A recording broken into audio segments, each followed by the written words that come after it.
video, kita harus mengetahui apa itu pemasangan kateter. Pemasangan kateter adalah proses memasukkan selang yang terbuat dari plastik atau karet melalui saluran uretra menuju kandung kemih. Halo teman-teman, perkenalkan nama saya Salma Junema Tessa dari Prodi S1 Kebidanan semester 3 di Institut Medika Dr. Didi Suherman. Di sini saya akan menjelaskan 3 prosedur. Yang pertama, ngunkagliserin. Yang kedua, prosedur kateterisasi atau pemasangan kateter. Yang ketiga, yaitu perawatan pulpa hygiene. Langkah yang pertama yang saya akan menjelaskan yaitu pemasangan kateter dan perawatan pulpa hygiene. Langkah pertama yaitu yang kita harus lakukan, siapkan alat.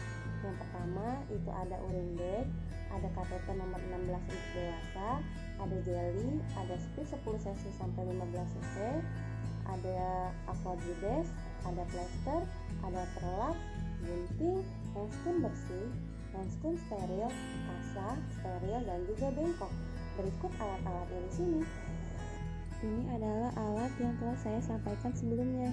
Lalu yang kedua, kita lakukan penilaian lingkungan, yaitu menjaga privasi pasien. Seorang bidan harus menjaga privasi pasien, seperti kita bisa menutup tirai yang ada di dekat tempat tidur pasien. Lalu yang kedua yaitu lakukan komunikasi. Yang pertama, kita lakukan perkenalan pada pasien, dan yang kedua kita beritahu pasien tindakan apa yang kita lakukan. Setelah itu selesai, maka kita lakukan cuci tangan dengan cara 7 langkah. Dengan langkahnya, yang pertama, kedua, ketiga, keempat, kelima, keenam, ketujuh untuk semuanya sampai pergelangan tangan.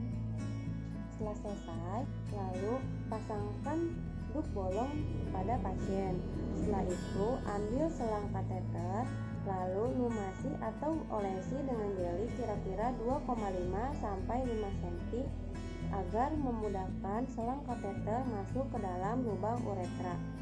Lalu selanjutnya, masukkan selang kateter ke dalam lubang uretra dengan perlahan-lahan dan kira-kira 2,5 sampai 5 cm atau semuanya sampai air urin itu keluar ke dalam nickelbacken atau bengkok, dan sambil meminta pasien untuk menarik nafas.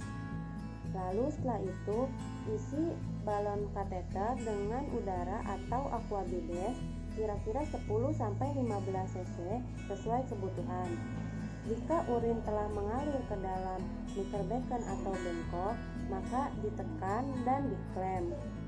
Lalu setelah itu tarik perlahan-lahan kateter sampai adanya tahanan. Setelah itu sambungkan urin bag dengan kateter dan biarkan urin mengalir ke dalam urin bag. Lalu setelah itu lakukan fiksasi dengan plester dan dilekatkan kepada paha salah satu pasien yang mengarah ke urin bag. Lalu setelah itu selesai dan komunikasikan kepada pasien bahwa tindakan yang dilakukan telah selesai. Dan setelah itu kita rapikan alat, membuka handscoon dan mencuci tangan kembali. Ingat dengan cuci tangan 7 langkah. Dan setelah itu kita melakukan dokumentasi dengan pencatatan laporan yang telah kita lakukan dalam pemeriksaan. Sekian video dari saya, mohon maaf bila ada salah-salah kata. Terima kasih. Nah guys, sebelum kita masuk video yang kedua, kita harus tahu apa itu hukna gliserin. Hukna gliserin adalah melakukan tindakan memasukkan gliserin melalui anus sampai ke kolon sigmoid. Halo teman-teman, balik lagi sama saya, sama Junema Tessa di video saya yang kedua. Di sini saya akan menjelaskan bagaimana pemberian hukna gliserin. Langkah yang pertama yang harus kita lakukan yaitu persiapan alat. Alatnya itu ada bengkok, ada strip untuk pemberian gliserin, ada obat gliserin, ada tisu, air bersih, handscoon dan masker, kasa, selimut, relak, pispot, waslap, dan juga air sabun. Berikut adalah alat-alat yang saya akan gunakan seperti contohnya.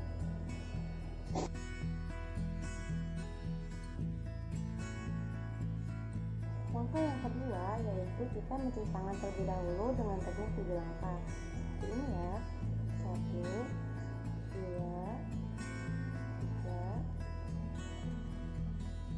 4, 5, 6, 7 sampai pergelangan tangan.